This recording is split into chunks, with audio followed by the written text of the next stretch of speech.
The morning started quietly, with sunlight spilling across the neat rows of houses in the neighborhood. The protagonist, a homeowner who had always enjoyed a calm and orderly life, stepped outside to check the garden. The air smelled fresh, carrying the faint scent of blooming flowers from nearby yards. It was the kind of morning that made even ordinary routines feel pleasant. But today there was something that immediately caught their attention. Across the fence where the neighbor Karen lived, there was unusual activity. Karen had always been assertive and sometimes pushy, but this time she was doing something that seemed to cross a line. From the way the structure was going up, it looked like she was building a pavilion, a nice wooden structure with a roof meant for gatherings. The problem was that it wasn't entirely on her side of the boundary. It extended slightly onto the protagonist's land, enough that it could be noticed if someone walked around the edge. At first, the protagonist thought they might be mistaken. Perhaps the fence line wasn't exact, or maybe the builders didn't measure properly. But as they stepped closer, it became clear. A portion of the pavilion rested on their property. Their heart sank a little. Owning land had always been a point of pride and security. To see someone casually extend their structure onto it felt like an invasion. The protagonist walked along the edge of the yard, examining the area. The pavilion was beautiful in its own way, with polished wood beams and a neatly crafted roof. If it were entirely on Karen's property, it might have been pleasant to look at, something that added charm to the neighborhood. But encroachment felt different. It wasn't just about aesthetics. It was about respect. Boundaries were meant to be honored. After a moment of quiet observation, the protagonist decided to confront the situation. They knew that approaching Karen directly could be tricky. Karen had a reputation for being argumentative and refusing to admit fault. But avoiding it wouldn't make the problem go away. The protagonist took a deep breath, walked over to Karen's side, and called out politely. Karen looked up from where she was examining the construction progress. She smiled, but it was the kind of smile that carried confidence, almost arrogance. "Good morning.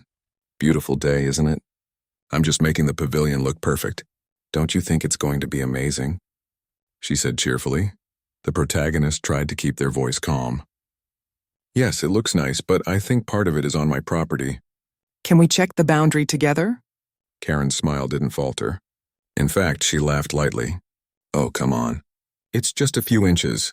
Who will even notice? Don't be so uptight. We're neighbors. Let's just enjoy the summer here." Her words made the protagonist's stomach twist. It wasn't just a few inches to them. It was a principle. They felt their frustration rising, but they forced themselves to stay calm. "I understand, but property lines are important. Can we take a look at the survey together? I want to make sure everything is in the right place." Karen waved her hand dismissively. "Surveys, boundaries, rules. You worry too much. Just let it be. It won't hurt anything." Then she returned her attention to the builders, ignoring the protagonist. The protagonist felt a mix of disbelief and anger. They had tried to address it politely, but Karen had brushed it off without a second thought. Walking back to their own yard, they felt the tension settle in their shoulders. They knew that this wasn't going to be a simple fix. Karen had a way of twisting situations to her advantage, and it seemed she had no intention of respecting the property line. Over the next few days, the protagonist tried other approaches. They documented everything, taking photos of the pavilion and the area where it encroached on their land. They even researched local rules and homeowner association regulations, just to have a clear understanding of their rights. Meanwhile, Karen continued her project without interruption, seemingly oblivious to the growing tension.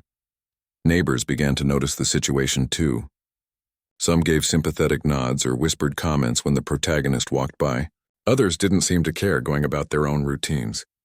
The protagonist realized that while the neighborhood had rules, enforcement often depended on individuals being willing to stand up for themselves. And standing up to Karen was no small task. One afternoon, the protagonist decided to try a friendly approach again. They walked over to Karen's yard with a cup of tea, hoping that casual conversation might soften her stance. "I thought we could sit and talk about the pavilion," the protagonist said. "I want to make sure everything is okay for both of us." Karen took the tea but didn't put it down. She leaned on one of the beams of the pavilion and gave a thoughtful look. I see. Well, I do like your company, and I appreciate the gesture, but the pavilion is fine as it is. Honestly, it's such a small area. You're making a mountain out of a molehill. The protagonist tried to keep their voice steady. It's not about size. It's about respect and boundaries. I hope you can understand that. Karen shook her head gently. I understand, but I don't agree. Life is too short to argue over small things. Let's enjoy the summer. I promise it won't bother you much. The protagonist nodded politely, but inside a spark of frustration burned. Karen's casual dismissal felt like a personal slight. They returned home thinking deeply about what to do next. The situation had escalated beyond a simple conversation. Karen's refusal to acknowledge the boundary made it clear that ordinary politeness would not resolve the issue. That evening, the protagonist walked along the fence line again, staring at the pavilion. The sun was setting, casting long shadows across the yard. They thought about all the times they had tried to be patient, to approach situations calmly and rationally. Yet here they were, feeling powerless in front of someone who seemed determined to ignore rules and personal property. It wasn't just about the land anymore. It was about being respected and not being taken for granted. The protagonist reflected on the principle of fairness and the importance of standing up for oneself. They realized that they couldn't just wait for Karen to notice the encroachment herself. Action was necessary, but they needed to be careful. Any rash move could lead to bigger problems. The following week, the protagonist met with a few trusted friends and neighbors to discuss the situation. They shared their observations, concerns, and the frustration of being ignored. Friends offered advice. Some suggested legal action, others recommended trying to involve the homeowner association. Yet the protagonist felt that those steps, while necessary, might not convey the message strongly enough. During these discussions, one thing became clear. Karen's pavilion had become more than a structure. It was a symbol of disregard. Each time the protagonist looked at it, they felt a mix of anger and helplessness. They realized that whatever they did next had to be decisive but clever, and must clearly show that boundaries could not be crossed without consequences. As days passed, the protagonist found themselves walking by the pavilion more often than before. Studying it carefully, they noted every detail, imagining ways to reclaim their land symbolically. Karen continued her activities, inviting friends over, hosting small barbecues, and enjoying her new structure. Every gathering seemed to reinforce the imbalance of respect in the neighborhood. The protagonist, however, remained calm outwardly, never showing their frustration to others. They smiled politely when neighbors passed by and engaged in small talk, but inside plans were forming. They knew that patience had limits and that they needed a creative, harmless way to reclaim their space. It wasn't about revenge, it was about setting things right and asserting the dignity of their property. Late at night, sitting by the window and looking at the pavilion lit softly by string lights, the protagonist made a quiet promise to themselves. They would find a way to address the situation that was clever, symbolic, and unmistakable. They would do it in a way that reflected their intelligence and patience, not anger. It was the beginning of a plan that would unfold over the coming days. A plan born from principle, creativity, and the desire to stand up for what was right. The neighborhood continued its quiet routines, unaware of the tension simmering between these two neighbors. To outsiders, it might have seemed like a minor disagreement. But for the protagonist, it was personal. The pavilion on their land was a challenge, a test of patience, and an opportunity to show that respect and boundaries mattered. And so the story began with a quiet morning, a boundary crossed, and a determination to take a stand in a way that would leave a lasting impression. After the first confrontation, the protagonist thought that maybe Karen would respect the boundaries if given time, but it quickly became clear that she had no intention of changing her behavior. Every day she treated the pavilion like it belonged entirely to her, using it freely and inviting friends over. The protagonist watched from their own yard, feeling both frustration and disbelief. The pavilion wasn't just on their land. It had become a stage for Karen to flaunt her disregard. One morning, as the protagonist stepped outside with a cup of coffee, they noticed Karen laughing loudly with a group of friends under the pavilion. The sound carried easily across the short fence, reminding the protagonist that their private space had been compromised. It was as if Karen was daring them to say something, enjoying the little victories that came from ignoring rules. The protagonist decided to document the situation more thoroughly. They took photos of the pavilion and the area where it extended into their property, making notes of the dates and times of Karen's gatherings. They also measured the precise encroachment, ensuring they had clear evidence in case legal action became necessary. Each photo and measurement was a small way to regain a sense of control over a situation that felt increasingly out of hand. Despite these preparations, the protagonists still hoped for a peaceful resolution. They approached Karen again one afternoon while she was arranging chairs under the pavilion. "I'd like to talk about the pavilion again," they said calmly. "I've measured the boundary, and it's clear that part of the structure is on my land. I really want to resolve this without any conflict." Karen looked up, smiled, and waved her hand dismissively. "Oh, don't be so serious. It's such a tiny bit. Nobody will notice, and it doesn't hurt anyone. Let's just enjoy the nice weather and not worry about small things." The protagonist felt their patience thinning. "It's not about the size," they replied firmly. "It's about respect and rules. I would appreciate it if we could address this properly." Karen laughed lightly, shaking her head. "You're always so strict. Life is too short to worry about a few inches of wood. Why don't you just relax?" Then she turned back to her friends, ignoring the protagonist completely. Walking back to their own yard, the protagonist felt a mix of anger and disappointment. They realized that Karen would not respond to polite requests. Ordinary conversation had failed, and it was clear that more strategic thinking was required.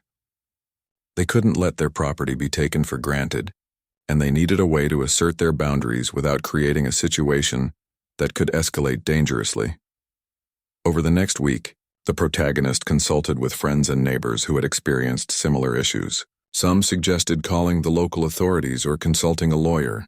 Others recommended involving the homeowner association. The protagonist carefully considered each option, knowing that legal steps might be slow and might not provide immediate satisfaction. But they also understood the importance of documenting everything and being prepared for any escalation. Meanwhile, Karen's pavilion became a hub of activity. Children ran around, adults chatted and ate snacks, and music played softly. The protagonist watched from their own yard, trying to remain calm, but the sense of intrusion was ever present. Every laugh, every step on the wooden floor, felt like a reminder that their property was being overlooked. One afternoon, the protagonist decided to speak with Karen's friends who often gathered under the pavilion. They approached a small group and said casually, "I just wanted to mention that the pavilion is partly on my property. I hope you don't mind, but I thought it was important for everyone to know." The friends looked uncomfortable, realizing the awkwardness of the situation. One muttered, "Oh, I didn't realize. We just came for the gathering." Another nodded, unsure of what to say. The protagonist smiled politely and walked away, feeling a small sense of validation. At least some people now understood the boundary issue, even if Karen herself did not. As the days went by, the protagonist noticed subtle changes in Karen's behavior, though nothing significant. She seemed slightly more aware of the boundaries when visitors came over, but the pavilion still sat partly on the protagonist's land.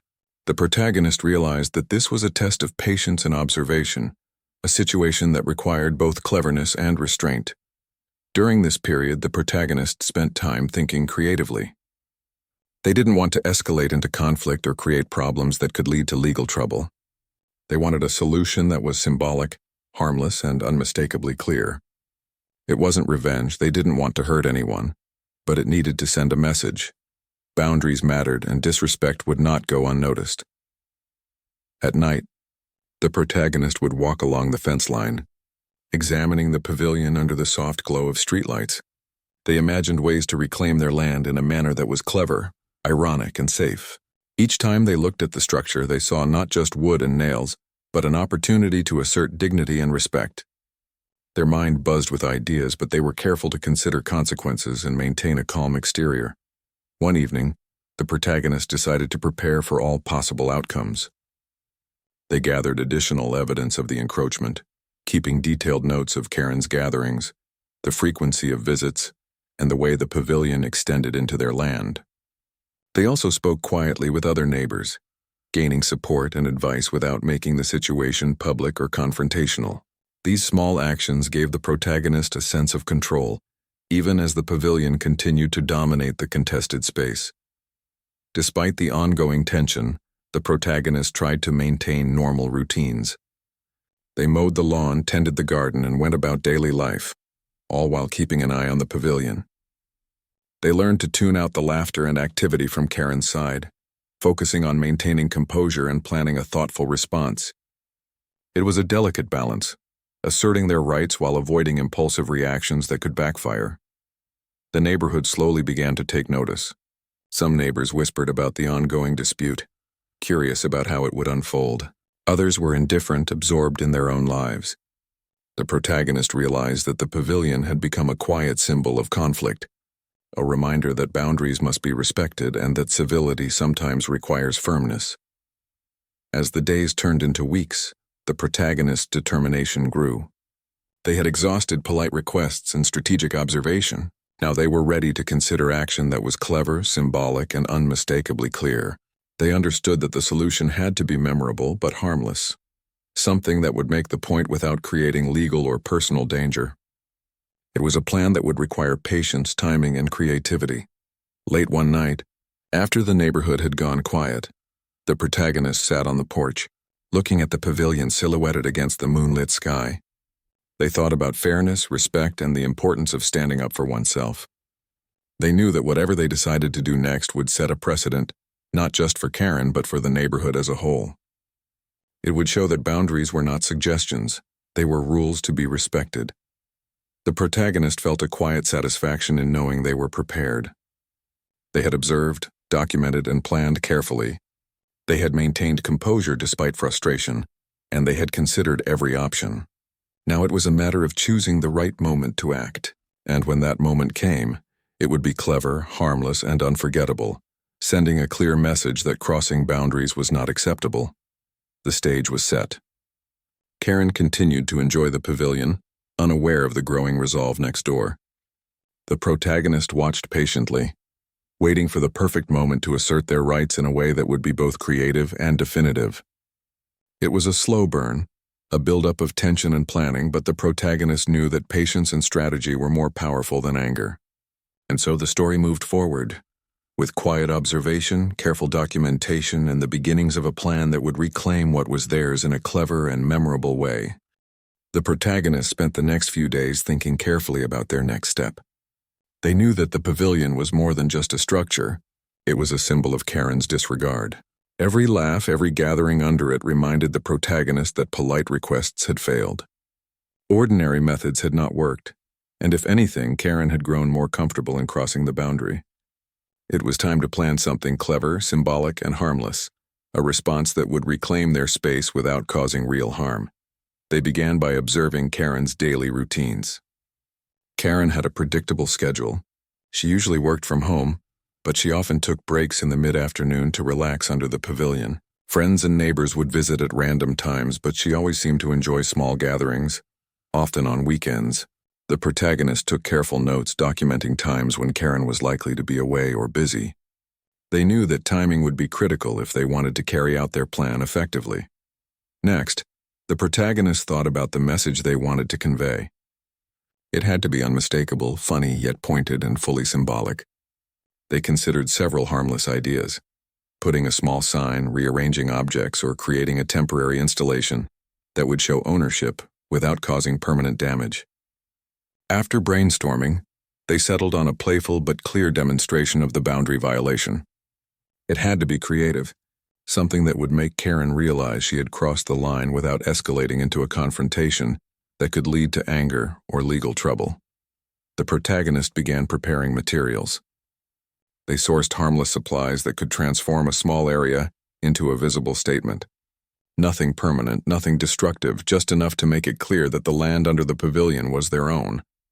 They measured the encroachment carefully, ensuring that their setup would precisely occupy the space Karen had taken. Each detail mattered, from the layout to the timing of the action. Meanwhile, Karen continued her activities as usual, completely unaware of the planning happening next door. She invited friends over, arranged chairs, and occasionally left for errands. Each time she left, the protagonist quietly observed, noting when it would be safe to begin assembling their temporary installation. They were meticulous, making sure everything remained hidden until the right moment. The protagonist also considered potential reactions, Karen could be surprised, embarrassed, angry, or even amused. They wanted to ensure that their response was controlled, harmless, and sent a message that could not be ignored. To avoid conflict, they planned to remain out of sight, allowing the installation itself to speak volumes. Timing and execution were key. A poorly planned action could backfire or escalate unnecessarily. They enlisted the help of a few trusted neighbors who understood the situation and shared a sense of fairness. These friends were discreet, offering practical advice and assistance without drawing attention. Together they rehearsed the logistics, from moving materials to assembling the setup efficiently and safely. Every step was planned in advance to ensure smooth execution and to avoid any risk of confrontation. In the days leading up to the planned action, the protagonist continued to monitor Karen's schedule.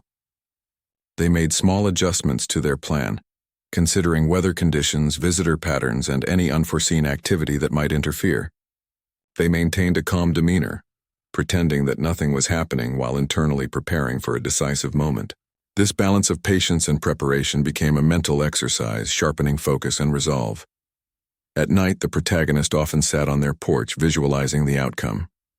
They imagined Karen's expression upon seeing the temporary installation, a mix of surprise and realization, hopefully tempered by humor. They hoped that the message would sink in without causing resentment or anger. Their goal was clear: to assert boundaries, show that rules mattered, and do so in a way that reflected cleverness rather than hostility. Finally, the day of the action arrived. Karen had planned a small gathering in the afternoon, leaving the pavilion empty for a short window of time. The protagonist and their helpers waited patiently, watching from a distance to ensure that no one would unexpectedly return. Every movement was calculated, every step quiet. Materials were moved carefully into place, and the temporary installation took shape exactly where it needed to be. It was precise, symbolic, and unmistakable. The protagonist stepped back to admire the setup. The area of land that Karen had encroached upon was now clearly marked in a playful yet pointed way. It was immediately obvious that this space belonged to the protagonist, without harming any property or causing permanent change. The scene was clever and ironic, turning the pavilion into a visual reminder of the boundary that had been crossed. As the afternoon approached, the protagonist ensured everything was hidden from view, waiting for Karen to return. The anticipation was intense but controlled. This was not about anger or revenge. It was about fairness, respect, and making a point through creativity. They stayed out of sight, confident that the installation itself would communicate the message effectively. Karen returned, chatting with a friend on the phone, expecting the pavilion to look as she had left it. As she approached the structure, her steps slowed. Her expression shifted from casual confidence to surprise. She stopped, looked around, and then finally realized what had been done. The temporary installation clearly marked the portion of land that she had taken, transforming her familiar space into a humorous yet undeniable statement of ownership. The protagonist watched from a distance, feeling a mix of satisfaction and relief. The message had been delivered without confrontation, without destruction, and without escalating the situation unnecessarily. Karen's reaction was visible from across the yard, a mix of disbelief, realization, and finally a grudging acknowledgement. She stepped back, trying to comprehend the cleverness of the setup, and then looked around at her friends who were equally puzzled and amused. It was a moment of quiet triumph for the protagonist. They had maintained patience, observed carefully, and executed a plan that conveyed respect for rules and boundaries. The pavilion, once a symbol of disregard, had now become a reminder that personal property mattered. The protagonist didn't gloat or confront Karen directly. They let the installation speak for itself, confident that the point had been made. In the days following the action, Karen's behavior subtly changed. She seemed more aware of boundaries and less casual in her use of the pavilion. While she didn't admit fault openly, her movement suggested a newfound respect for the protagonist's space. The neighborhood began to notice the situation, with some quietly amused by the cleverness of the response. The protagonist remained discreet, avoiding unnecessary attention, but felt a sense of quiet satisfaction in having asserted their rights. This experience became a lesson for the protagonist and the surrounding community. It demonstrated that clever, thoughtful action could resolve conflict without escalation. Respect for boundaries, patience, and strategic thinking could be more powerful than anger or confrontation. The protagonist reflected on the situation, understanding that fairness could be maintained through wit, planning, and careful execution. The pavilion continued to exist, but it no longer symbolized disregard. It had become a reminder of respect, cleverness, and the importance of standing up for oneself. The protagonist had managed to reclaim their space symbolically, sending a clear message without creating harm. It was a victory born of patience, observation, and creativity, a way to enforce boundaries with intelligence and humor. Even as life in the neighborhood carried on, the protagonist often thought back to the careful planning, the attention to detail, and the satisfaction of seeing the plan succeed. It was a moment that reinforced their confidence in handling difficult situations with cleverness and composure. And while Karen may never fully admit her mistake, the installation had done its work. Boundaries were respected, and the protagonist had proven that fairness could be asserted in a way that was both memorable and harmless. The protagonist waited patiently for the perfect day to execute their plan. They knew that timing was everything. Karen's birthday was approaching, and it was the perfect opportunity. It was a day when Karen would be distracted with celebrations, expecting to enjoy her pavilion with friends and family. The protagonist decided to use the occasion to deliver a harmless but unforgettable message about respecting boundaries. In the morning, the protagonist began preparations. They gathered all the materials they would need, ensuring everything was safe and easy to set up. The idea was simple yet effective. They would turn the portion of the pavilion that encroached on their land into a pigsty. It would be temporary, clearly symbolic, and absolutely harmless. The setup would be a funny but pointed reminder that boundaries mattered. Careful planning was essential. The protagonist mapped out the space under the pavilion, measuring the area that Karen had taken. They ensured that the temporary pigsty would fit perfectly, occupying only the section of land that was theirs. The goal was not to damage property but to make a statement. Precision and timing were crucial. Every step was calculated to avoid any chance of confrontation. With the help of a few trusted neighbors, the protagonist began assembling the pigsty, while Karen was busy with birthday preparations elsewhere. The group worked quietly, moving straw, small barriers, and harmless decorations into place. Everything was set up to look playful but unmistakable, transforming the space under the pavilion into a symbolic reclamation of the protagonist's land. Each detail was designed to maximize the surprise and clarity of the message. As the afternoon approached, the neighborhood became lively. Karen's friends and family arrived, bringing gifts, food, and cheerful chatter. Karen herself was excited, completely unaware of the setup waiting under her pavilion.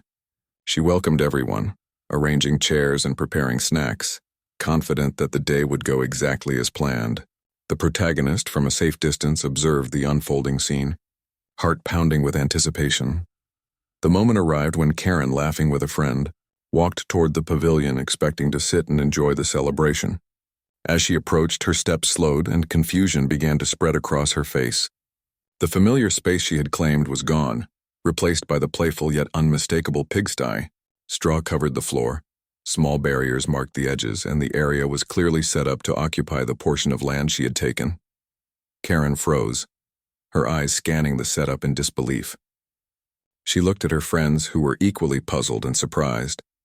A moment of silence followed, broken only by the soft rustling of straw. Karen's mouth opened, then closed, and she finally spoke, her voice tinged with incredulity. What is this?" The protagonist watched from a distance, keeping out of sight but observing carefully. Karen's expression shifted from confusion to realization. Slowly, her gaze moved to the edges of the pavilion, and she noticed exactly where the pigsty had been placed. The message was clear and clever, delivered without confrontation, damage, or anger.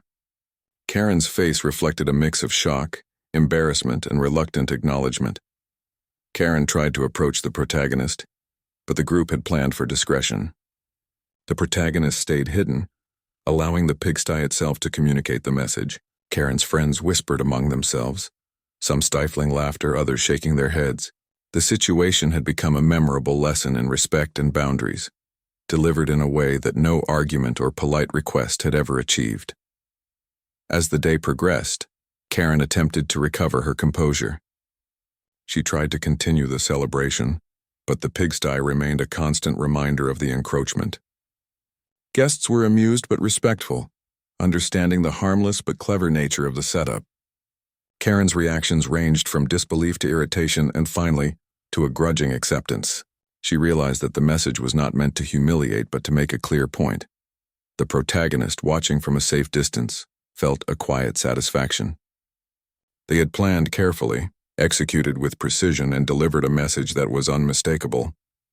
The pigsty was temporary, symbolic, and harmless, yet it conveyed the principle they had been trying to communicate for weeks. Boundaries were not optional, and respect mattered. It was a victory born of patience, creativity, and careful observation. As the sun began to set, the protagonist and their helpers quietly removed the pigsty. They ensured that the area was clean, leaving no damage behind. The pavilion returned to its original state, but the impact of the message lingered. Karen had received the lesson without escalation, without anger, and without confrontation. The neighborhood had witnessed a clever demonstration of standing up for oneself while maintaining civility. Over the next few days, Karen's behavior subtly changed. She became more aware of the boundaries, less casual in her use of the pavilion and more considerate of the protagonist's property. While she did not openly admit fault, her actions reflected acknowledgement of the principle. The protagonist observed with quiet satisfaction, knowing that patience, planning, and clever execution had been more effective than confrontation or anger. The experience also had a broader impact on the neighborhood. Some neighbors expressed amusement and admiration for the cleverness of the approach. Others quietly took note of the importance of respecting property lines and boundaries. The protagonist had demonstrated that a well-thought-out, harmless and symbolic action could resolve conflict, assert rights, and maintain respect simultaneously. The protagonist reflected on the lessons learned. They understood that fairness and boundaries could be asserted creatively, using intelligence and strategy rather than anger. They had maintained composure, observed carefully, and executed a plan that delivered a clear message.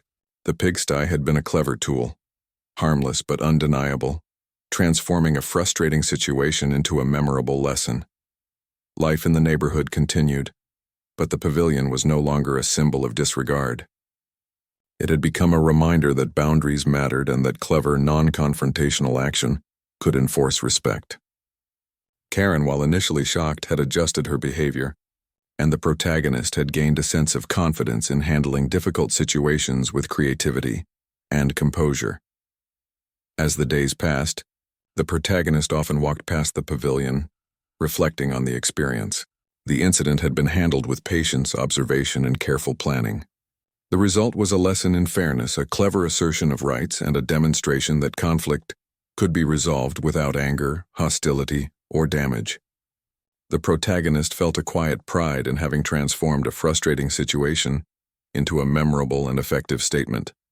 In the end, the pigsty incident became a story told quietly among neighbors. It was a tale of cleverness, patience, and respect for boundaries. The protagonist had achieved what they had set out to do: assert ownership, communicate a clear message, and do so in a way that reflected intelligence and composure. The pavilion, once a symbol of encroachment, had become a reminder that respect and fairness could be enforced with creativity and humor.